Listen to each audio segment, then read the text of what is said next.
శ్రీమాత్రే నమః. రంగారెడ్డి జిల్లా బాలాపూర్ మండలం జిల్లలగూడ కమలా నెహ్రూ కాలనీలో వేంచేసి ఉన్నటువంటి ముత్యాలమ్మ తల్లి మాత పునర్ప్రతిష్ఠ కార్యక్రమం ఏప్రిల్ 27వ తారీఖు నుండి మే 1వ తారీఖు వరకు అంగరంగ వైభవవేతముగా ఆలయ కమిటీ సభ్యులు గ్రామ ప్రజలు నిర్వహించుకుంటున్నారు. కావున పరిసర ప్రాంతాల్లో నివసించేటటువంటి గ్రామ ప్రజలందరూ కూడా ఈ ముత్యాలమ్మ తల్లి మాత 5 రోజుల ప్రతిష్ఠా కార్యక్రమానికి విచ్చేసి మాతా ముత్యాలమ్మ తల్లి అనుగ్రతతో పాటు అనుసంధానమైనటువంటి గణపతి, సుబ్రహ్మణ్యేశ్వర, శివలింగ, నవగ్రహ దేవతల యొక్క అనుగ్రతను కూడా పొందగలరని చెప్పి కోరుతున్నాను. అలానే గ్రామ ప్రజలకు ముఖ్యమైనటువంటి సూచన, మీ బంధుమిత్రులని అందరినీ కూడా ఆహ్వానించుకొని ముత్యాలమ్మ తల్లి మాతకు తెలియచేయాలి. నా తోడబుట్టినటువంటి వారు, నా బంధువులు, నా మిత్రులు, వీరందరూ కూడా వీరిని కూడా నీవు అనుగ్రహించు తల్లి, నీవు కాపాడాలి తల్లి. ఈ గ్రామంలో నివసించేటటువంటి మమ్మల్ని నీవు ఎలా అయితే కాపాడేటటువంటి విధానముగా ఉంటావో నా బంధువర్గాన్ని మొత్తాన్ని కూడా నీవు కాపాడాలని చెప్పి అమ్మవారికి తెలియచేయాలి.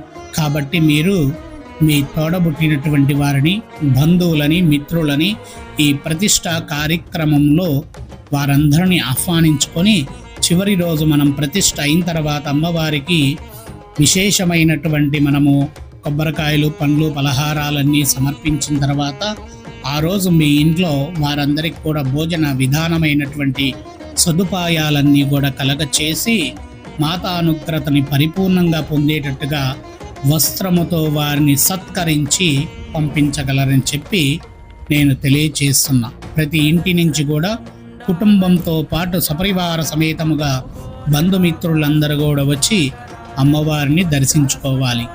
ఇంత మహత్తరమైనటువంటి ముత్యాలమ్మ తల్లి మాత ప్రతిష్ఠా కార్యక్రమం నేను నిర్వహించేటటువంటిది 100వ ప్రతిష్ఠా కార్యక్రమం. ఈ 100వ ప్రతిష్ఠా కార్యక్రమానికి శ్రీ సాంప్రదాయ విధానములో ఏ విధమైనటువంటి ప్రతిష్ఠా క్రియా విధానము మా తంత్ర విధానములో ఉంటుందో అటువంటి విధానమైన క్రియాశక్తితో ఉన్నటువంటి, ముద్ర శక్తితో ఉన్నటువంటి తంత్రము యొక్క శ్రీ ఆరాధనలో ఒక అపురూపమైనటువంటి తల్లిని మనం ప్రతిష్ఠించబోతున్నాము. ఎందుకు అంటే మేము ప్రతినిత్యము కూడా ఒక తల్లిని ఆరాధించేటటువంటి విధానములో మా జీవితము గడుస్తూ ఉంటుంది.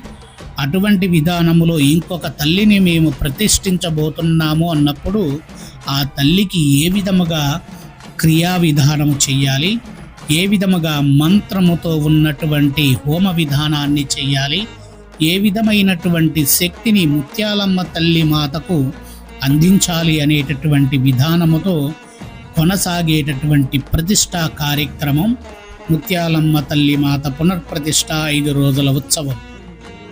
ఈ ఉత్సవానికి ఇంకొక విశిష్టత ఉంది. 2 నెలల 27 రోజుల పాటు విగ్రహాన్ని 4 సార్లు వెళ్ళి దర్శించుకోవడం జరిగింది. ఎందుకు అనగా అమ్మవారిని 4 విధములతో ఉండేటటువంటి దివ్యమంగళమూర్తిగా మేము అనుకున్నాము.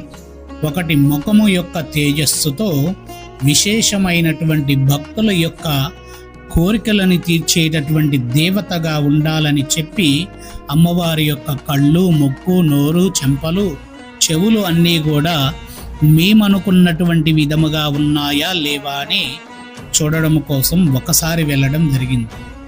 రెండోసారి అమ్మవారి యొక్క చేతులు, అమ్మవారి ఏళ్ళు ఏ విధముగా ఉండాలి, ఎంత పొడుగులో ఉండాలి, ఏ విధమైనటువంటి గీతలతో అమ్మవారు అభయాన్ని అనుగ్రహించే దేవతగా శాశ్వతముగా తరతరాలు ఇక్కడ తిష్ట వేసుకొని కూర్చోబోతుంది తల్లి అని చెప్పి చూడడం కోసం రెండోసారి వెళ్ళాము. మూడోసారి అమ్మవారి యొక్క నాభిస్థానం, పొట్టస్థానం అతి సన్నగా అమ్మవారు విశేషమైనటువంటి తేజస్సు కలిగినటువంటి జీర్ణ క్రియాశక్తితో ఉండేటటువంటి విగ్రహదేవతగా కొలువై ఉండాలి. అమ్మవారు భక్షించేటటువంటి విధముగా కాకుండా అమ్మవారి కడుపులో ఉన్నటువంటిదైన ప్రేమపూర్వకముగా తీసి పెట్టాలి అనేటటువంటి విధానముగా పరిశీలించడం కోసం ఒకసారి వెళ్ళడం జరిగింది. అమ్మవారి పాదముల గురించి ఇంకొకసారి వెళ్ళాం, 4వసారి. అమ్మవారి పాదాలు ఏ విధముగా ఉన్నాయి, ఎంత విధమైనటువంటి ఏళ్ళు పొడుగుతూ ఉండేటటువంటి కార్యాచరణలో అమ్మవారు గ్రామములో ప్రతిరోజు రాత్రి సంచరించేటప్పుడు అమ్మవారి పాదములు పడినటువంటి ప్రాంతము నుండి ఒక 187 అడుగుల ప్రాంతం వరకు పరిశుభ్రమైనటువంటి విధానమైన ప్రణాళికతో ఉండేటటువంటి శక్తి విస్తరించేటటువంటి విధానముగా ఉండాలి అని చెప్పి అమ్మవారి పాదాలని కూడా మేము అనుకున్నటువంటి విధమైనటువంటి మూర్తిగా తయారు చేసుకోవడం కోసము 4 సార్లు మేము వెళ్ళడం జరిగింది. అటువంటి విధానమైనటువంటి దేవతామూర్తి మన ముత్యాలమ్మ తల్లి మాత.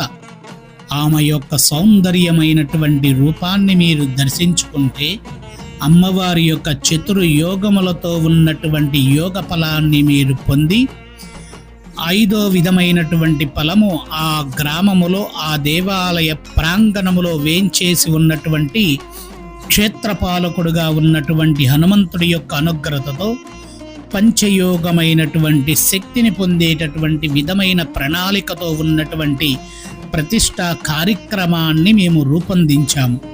అటువంటి దివ్యమంగళమైనటువంటి విగ్రహం యొక్క ప్రతిష్టా కార్యక్రమం జరుగుతుంటే మీరందరూ తరలి రాకుండా ఉంటే అమ్మవారు బాధపడేటటువంటి విధానం ఉంటుంది. కాబట్టి అమ్మవారు బాధపడకుండా ఆనందకరమైనటువంటి తేజస్సుతో అమ్మవారు ప్రతిష్టా కార్యక్రమం జరగాలి అంటే అమ్మవారికి విశేషమైనటువంటి భక్తుల యొక్క సామ్రాజ్య సమక్షములో ఈ యొక్క ప్రతిష్టా కార్యక్రమం జరిగితే ఆనందమైనటువంటి ముత్యాలమ్మ తల్లి మాత గర్భాలయములో శాశ్వతముగా కొలువై ఉంటుంది. రండి, కదలి రండి, తల్లి యొక్క ప్రతిష్టా కార్యక్రమాన్ని తిలకించండి. శ్రీమాత్రే నమః.